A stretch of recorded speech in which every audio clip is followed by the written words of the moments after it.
नमस्ते दोस्तों। स्वागत है आपका हमारे यूट्यूब चैनल सी अभिषेक बंसल पर। आज हम आपको बताने जा रहे हैं old regime versus new regime in India के बारे में। ये एक कॉम्प्रहेंसिव कंपैरिजन है हमारा ओल्ड रिजीम और न्यू रिजीम टैक्सेशन के बारे में।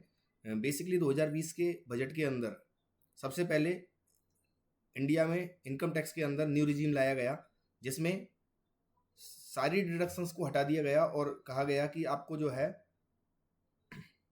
सर्टेन लिमिट तक जो है वो आपको टैक्स नहीं लगेगा।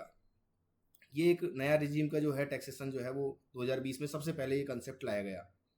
हम बात करें आज की कंडीशन में कि ओल्ड रिजीम और न्यू रिजीम का क्या जो है प्रेजेंट स्टेटस है, क्योंकि जब ये जो लाया गया कॉन्सेप्ट तब उसकी स्थिति अलग थी। उस समय सैलरी वालों को 50,000 रुपये की स्टैंडर्ड डिडक्शन नहीं मिला करती थी। उस समय जो 2020 में जब लाया गया ये नया रिजीम, तो उस समय ओल्ड रिजीम डिफ़ॉल्ट रिजीम था। बट फाइनेंशियल ईयर 23-24 से इंडियन गवर्नमेंट ने जो है यहाँ इनकम टैक्स ने जो है न्यू रिजीम को जो है डिफ़ॉल्ट रिजीम में चेंज कर दिया और आपको ओल्ड रिजीम यहाँ पर जो है वो ऑप्ट करना पड़ेगा। इसके लिए आपको फॉर्म 10 IEA जो है वो भरना पड़ेगा। तो ये एक बेसिक चेंजेज यहाँ पर जो है वो ओल्ड रिजीम और न्यू रिजीम में जो है वो आए हैं। तो हम यहाँ पर जो है बात करने वाले हैं कि क्या क्या इम्प्लीकेशंस ओल्ड रिजीम और न्यू रिजीम के होंगे और क्या जो है हम ओल्ड रिजीम और न्यू रिजीम क्यों चूज करें, क्या चीज़ें हमें बेनिफिट्स ओल्ड रिजीम और न्यू रिजीम में मिलने वाले हैं, उनके बारे में भी हम बात करेंगे। तो यहाँ पर सबसे पहली बात आती है कि what is the default regime. तो हम बात करें 2023-24 फाइनेंशियल ईयर से पहले की बात, तो उस समय ओल्ड रिजीम अपने आप में डिफ़ॉल्ट रिजीम था। यदि आपको न्यू रिजीम सेलेक्ट करना है तो आपको फॉर्म 10 आई जो है वो फिल करना होता था। बट जो फाइनेंशियल ईयर 23-24 है, जो हम करंट जिस फाइनेंशियल ईयर की रिटर्न हम भर रहे हैं अभी इस समय, जिस फाइनेंशियल ईयर की रिटर्न भरने में आ रही है, उसके लिए जो है वो न्यू रिजीम डिफ़ॉल्ट रिजीम है। मतलब आपको न्यू रिजीम सेलेक्ट नहीं करना है, अपने आप में न्यू रिजीम डिफ़ॉल्ट है। यदि आपको ओल्ड रिजीम में जाना है तो आपको जो है वो फॉर्म भरना होगा, अलग से जो है वो सेलेक्ट करना होगा। तो यहाँ पर यदि मान लीजिए आप ओल्ड रिजीम में जाना चाहते हैं, न्यू रिजीम से ओल्ड रिजीम में जाना चाहते हैं, न्यू रिजीम डिफ़ॉल्ट है, उसके लिए आपको कुछ भरने की ज़रूरत नहीं है, किसी फॉर्म की ज़रूरत नहीं है। आपकी रिटर्न डिफ़ॉल्ट जो है वो न्यू रिजीम में जाएगी। न्यू रिजीम का मतलब लेस डिडक्शन वाली जो रिजीम है, उसके बारे में हम आगे भी बताने वाले हैं आपको। तो लेस डिडक्शन वाली जो रिजीम है न्यू रिजीम, ठीक है, उसमें आपकी जाने वाली है, जिसके अंदर 7 लाख तक जो टैक्स नहीं है वो न्यू रिजीम है। और जो ओल्ड पहले से चली आ रही है वो ओल्ड रिजीम है। तो न्यू रिजीम जो है वो डिफ़ॉल्ट है और ओल्ड रिजीम जो है वो आपको प्रेफर करनी पड़ेगी। आपको फॉर्म 10 IEA जो है इसके लिए फिल करना पड़ेगा। तो मैं वापस बता देता हूँ आपको, डिफ़ॉल्ट रिजीम इस समय न्यू रिजीम है। पहले ओल्ड रिजीम डिफ़ॉल्ट रिजीम थी, न्यू रिजीम के लिए आपको फॉर्म भरना होता था। बात ये आती है कि किसको जो है वो 10 IEA फॉर्म भरने की ज़रूरत नहीं है, मतलब उसे ओल्ड रिजीम जो है वो के लिए अलग से फॉर्म भरने की ज़रूरत नहीं है। ऐसे कौन से व्यक्ति हैं? तो सबसे पहली बात आती है कि individuals opting for the default new regime, ठीक है, जो अपने आप में न्यू रिजीम में जा रहे हैं, उनके लिए जो है वो 10 IEA फॉर्म भरने की ज़रूरत नहीं है, क्योंकि न्यू रिजीम अपने आप में डिफ़ॉल्ट रिजीम है। Tax payer who do not have any business income, जिन टैक्स पेयर्स की किसी प्रकार से बिजनेस इनकम नहीं है, इसको दूसरे तरीके से कहूँ तो मैं, जो इनकम टैक्स पेयर ITR 1 जो सहज फॉर्म है वो भर रहे हैं, या ITR 2 फॉर्म भर रहे हैं, जिसमें रेंटल इनकम आती है, कैपिटल गेन भी आ जाता है, बट बिजनेस इनकम नहीं आती है, ठीक है। जहाँ बिजनेस इनकम नहीं है वो सभी जो है tax payer who do not have any business income, उनको जो है वो 10 IEA फॉर्म भरने की ज़रूरत नहीं है। जिसकी बिजनेस इनकम है उसको यदि ओल्ड रिजीम में जाना है तो उसे 10 IEA फॉर्म भरना होगा, और यदि उसे न्यू रिजीम में वापस आना है तो उसे जो है 10 IEA फॉर्म भरकर, ठीक है, री एंटर करना पड़ेगा न्यू रिजीम के अंदर। तो यहाँ पर जब 10 IEA फॉर्म आप देखेंगे, 10 IEA फॉर्म के अंदर आपको दो ऑप्शन मिलेंगे। एक तो आपको जो है ओल्ड रिजीम को में आने का ऑप्शन मिलेगा वहाँ पर, ठीक है, और दूसरा जो आपको जो ऑप्शन मिलेगा, मतलब जैसे कह सकते हैं आप opt out from new regime का ऑप्शन मिलेगा। एक तो आपको और सेकंड ऑप्शन जो आपको मिलेगा वहाँ पर, ठीक है, वो मिलेगा री एंटर का। यदि आप पहले ओल्ड रिजीम में आ चुके हैं और वापस अब न्यू रिजीम में आना चाहते हैं तो री एंटर के लिए भी 10 IEA फॉर्म यहाँ पर एप्लीकेबल होगा। Senior citizens opting for new regime without significant reductions, ठीक है। तो यहाँ पर सीनियर सिटीजन्स जो है वो भी जो है मतलब यहाँ पर opting for new regime without significant reduction, मतलब ये जो है basically not required to file form है, जिनको 10 IEA फॉर्म भरने की ज़रूरत नहीं है। आगे बात आती है who is required to file form 10 IEA। तो जो भी इंडिविजुअल है जो ओल्ड रिजीम ऑप्ट कर रहे हैं उनको जो है 10 IEA फॉर्म भरना होगा।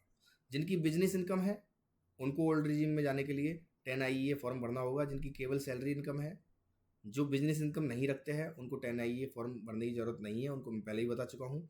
और HUF opting for the old regime, ये भी जो है 10 IEA फॉर्म भरने की ज़रूरत वहाँ पर नहीं है। मतलब basically HUF opting for the old regime उनको जो है 10 IEA फॉर्म भरना पड़ेगा। यदि मान लीजिए न्यू रिजीम में है तो फिर बाद में 10 IEA फॉर्म नहीं भरना है। आगे की difference between old and new regime, यहाँ पर हम बात करने वाले हैं कि ओल्ड रिजीम और न्यू रिजीम में क्या की डिफरेंस है। तो मैंने आपको बता चुका हूँ, मोर डिडक्शन वाला जो रिजीम है वो हमारा ओल्ड रिजीम है, और जो लेस डिडक्शन वाला जो रिजीम है वो न्यू रिजीम है। तो ओल्ड रिजीम की हम बात करें तो यहाँ पर हायर टैक्स रेट होगी। ओल्ड रिजीम में हायर टैक्स रेट है, आप देख सकते हैं यहाँ पर 2.5 लाख से 5 लाख रुपए तक, मतलब 2.5 लाख तक कोई टैक्स नहीं है। बेसिक जो एग्जम्पशन लिमिट है यहाँ पर जो है वो 2,50,000 है। 2,50,000 से 5 लाख रुपीज़ तक 5% टैक्स है। 5 लाख से 10 लाख तक 20%, और फिर जो है वो 30%। मतलब बेसिकली हायर टैक्स रिजीम है यहाँ पर जो स्लैब का बंटवारा है वो सीधा 5, 20 और 30 तक जाता है। तो इसलिए इसमें हायर टैक्स रेट है, but multiple exemptions and deductions यहाँ पर मिलती है आपको। ATC की, ATD की, HRA की, LTA की, ये सारे डिडक्शंस जो है यहाँ पर मिलते हैं। न्यू रिजीम की बात करें तो यहाँ पर लोअर टैक्स रेट है। मतलब यहाँ पर पहले ये 2.5 लाख से शुरू होती थी, बट अब जो है न्यू रिजीम जो है वो 3 लाख से शुरू होती है। 0 से 3 लाख तक कोई टैक्स नहीं है। बेसिक एग्जम्पशन लिमिट यहाँ पर 3 लाख तक है। 3 लाख से 6 लाख तक 5%, 6 लाख से 9 लाख तक 10%, फिर इस तरीके से 3 लाख के जो पोर्शन है उस पर 5% बढ़ते हुए जब 15 लाख से ऊपर की बात करेंगे हम तो वहाँ पर 30% टैक्स यहाँ पर, मतलब 15 लाख से ऊपर 30% पर आप पहुँचोगे। तो ये एक अपने आप में है। और एक सिंप्लीफाइड टैक्स कैलकुलेशन, यहाँ पर कोई डिडक्शन का झंझट नहीं है, किसी प्रकार की कोई डिडक्शंस आपके पास नहीं है, तो आपकी सिंप्लीफाइड टैक्स कैलकुलेशन यहाँ पर होती है। और सैलरी टैक्स पेयर यहाँ पर जो सैलरी टैक्स पेयर है उनको स्टैंडर्ड डिडक्शन यहाँ पर न्यू रिजीम में भी अब मिलती है। पहले ओल्ड रिजीम में ही मिलती थी, अब न्यू रिजीम में भी मिलती है। तो ये एक की डिफरेंस जो है ओल्ड रिजीम और न्यू रिजीम का हमने बनाया। तो ये डिफरेंस जो है, डिफरेंस नहीं है स्टैंडर्ड डिडक्शन, अब जो है स्टैंडर्ड डिडक्शन न्यू रिजीम में भी मिलने लगी है, इसको हमने पॉइंट आउट यहाँ पर किया है। न्यू रिजीम में कौन सी डिडक्शन मिलेगी? कई बार क्वेश्चन आता है कि क्या कुछ डिडक्शंस न्यू रिजीम में भी मिलेगी?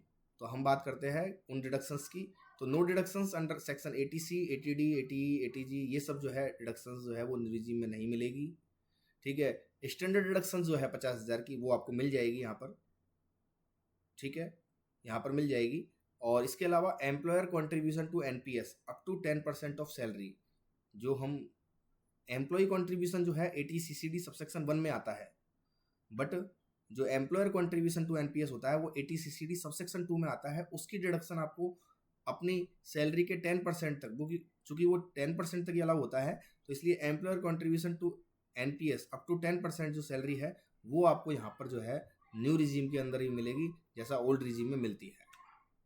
आगे बात करते हैं date of filling form 10 IEA। तो डेट ऑफ फिलिंग की बात करें तो date of filling form 10 IEA जो आप ओल्ड रिजीम में सेलेक्ट करते हो, उसके लिए जो फॉर्म भरते हो उसकी ड्यू डेट वही होगी जो आपकी इनकम टैक्स फॉर्म फिलिंग की डेट होगी।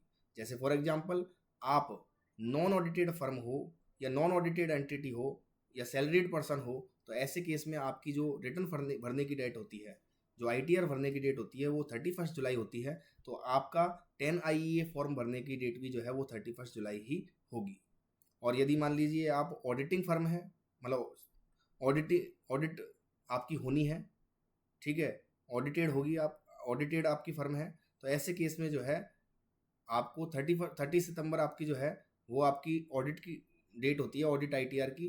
तो ऐसे केस में जो है आपकी 30 सितंबर ही 10 IEA फॉर्म की डेट होती है, मतलब आपको रिटर्न फिलिंग की ड्यू डेट से पहले पहले जो है वो 10 IEA भी भरना होता है।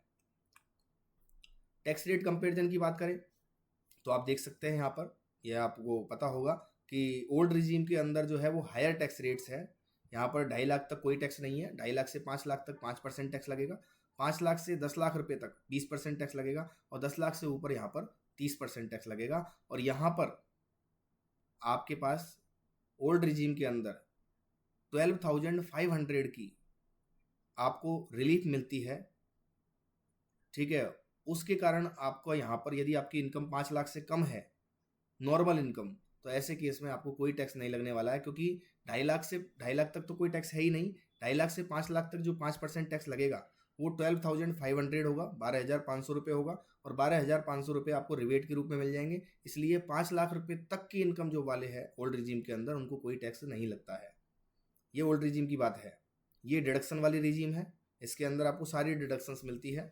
आपको होम लोन की डिडक्शन मिलती है, आपको जो है ATC की डिडक्शन मिलती है, ATD की सारी डिडक्शंस जो है यहाँ पर मिलती है। बात करते हैं न्यू रिजीम की, ठीक है। तो ये जो है ये फाइनेंशियल 2021 ऑनवर्ड जो है, मतलब ये लिखा हुआ है, बट इनकम जो है 3 लाख रुपए तक यदि होगी न्यू रिजीम के अंदर, अभी प्रेजेंट स्टेटस बता रहा हूँ मैं, यहाँ पर applicable from financial year 2021 onward लिखा हुआ है, बट मैं आपको प्रेजेंट स्टेटस बता रहा हूँ न्यू रिजीम टैक्स रेट का, वो मैं आपको यहाँ पर लिखा हुआ है। Income up to 3 lakh nil है, कोई टैक्स नहीं लगेगा। Income from 3 lakh to 6 lakh, मतलब 3 लाख रुपये से 6 लाख रुपये तक जो है वो 5% टैक्स लगेगा। 6 से 9 लाख रुपये तक 10%, 9 से 12 लाख रुपये तक 15%, इस तरीके से 12 से 15 20%, और 15 लाख रुपये से ऊपर जो है वो 30% टैक्स लगेगा। बट आपको बता देता हूँ कि ओल्ड रिजीम के अंदर रिलीफ की बात कर रही थी, रिबेट की बात करी थी, तो हमने वो मिली थी 12,500, जो 87A की रिबेट कहलाती है, वो 12,500 मिली थी। बट यहाँ पर आपको जो रिबेट मिलने वाली है वो मिलने वाली है 25,000 रुपये न्यू रिजीम के अंदर। तो इसलिए यहाँ पर 7 लाख रुपये तक कोई टैक्स नहीं लगता। कई लोग कहते हैं कि 7 लाख तक कोई टैक्स नहीं लगता।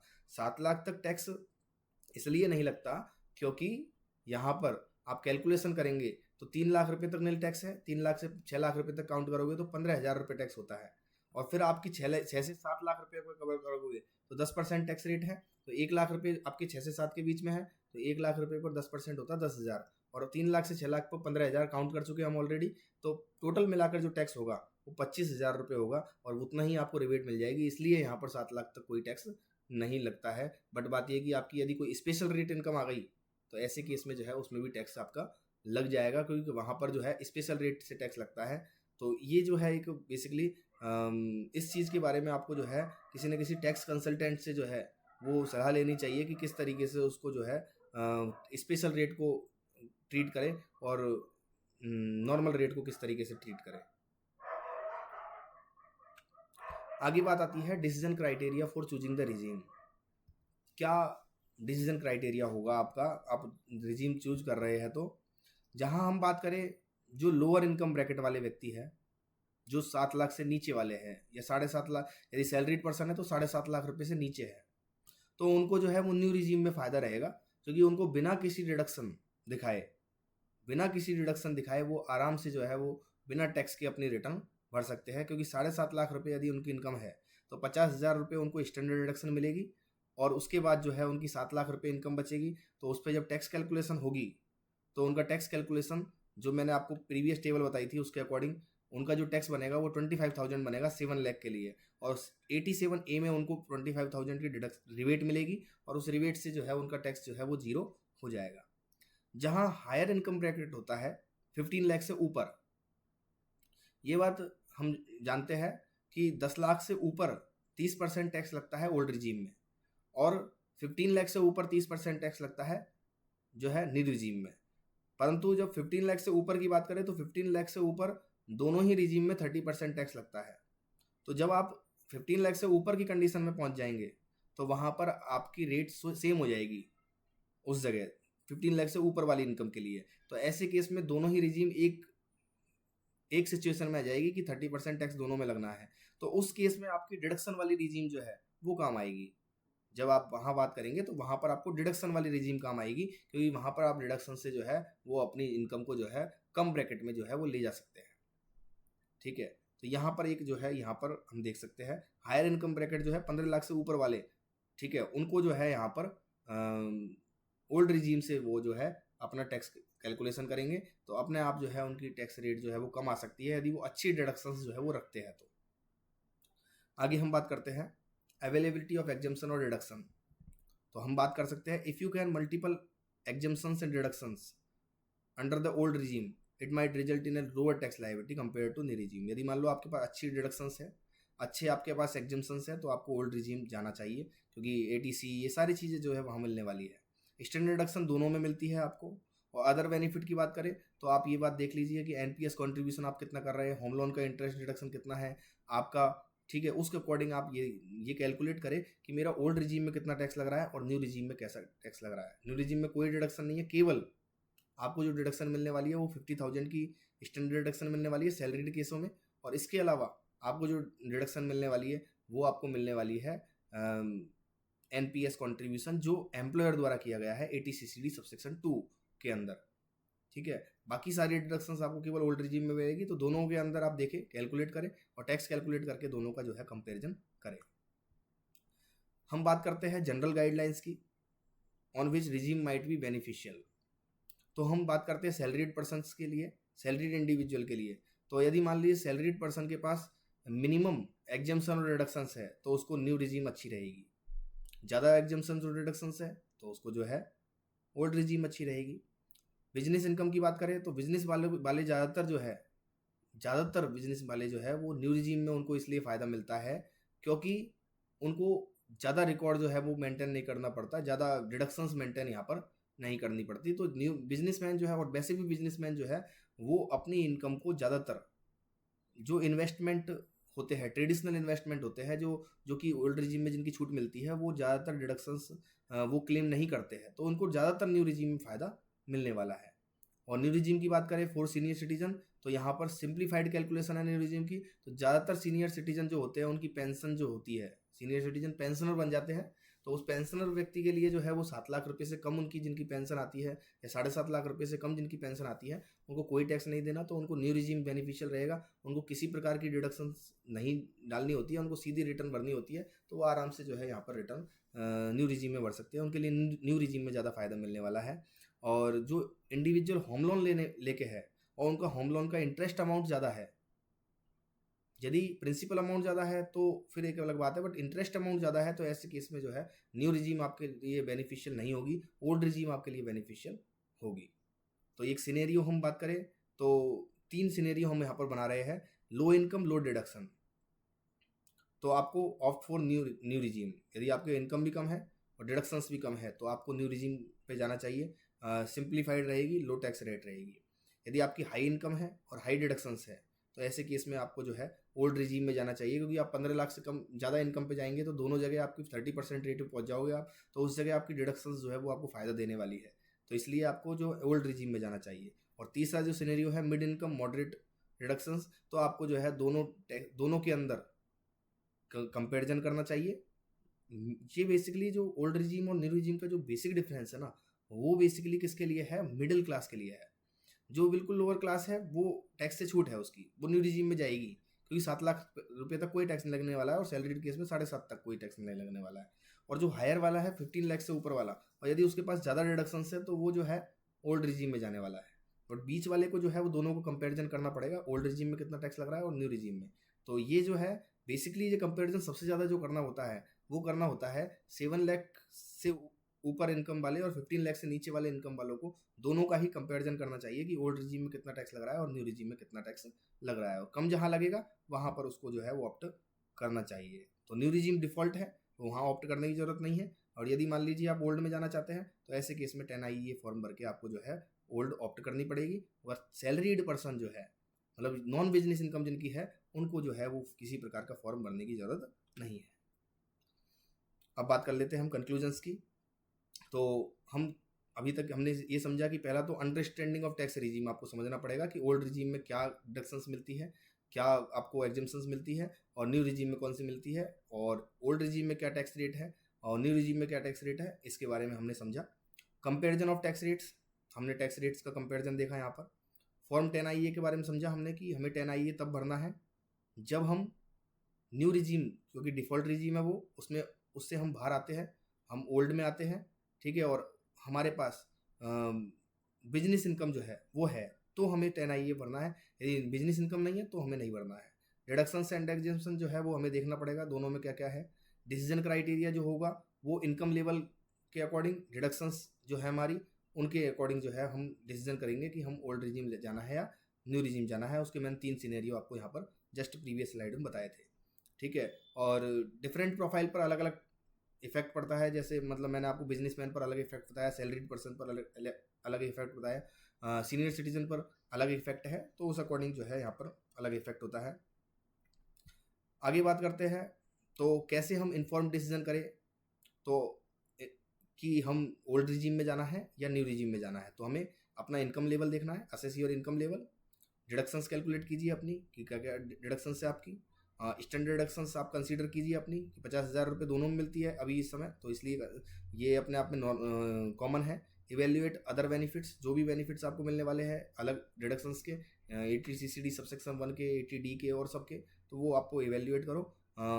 दोनों में स्विच करने के लिए आपको जो है वो ये देखना पड़ेगा कि आपको ओल्ड से जो है, यदि आप पहले ओल्ड में आ चुके हो तो आपको न्यू के लिए जो है वो री एंटर करना पड़ेगा, यदि आप बिजनेस इनकम रखते हैं तो, ठीक है।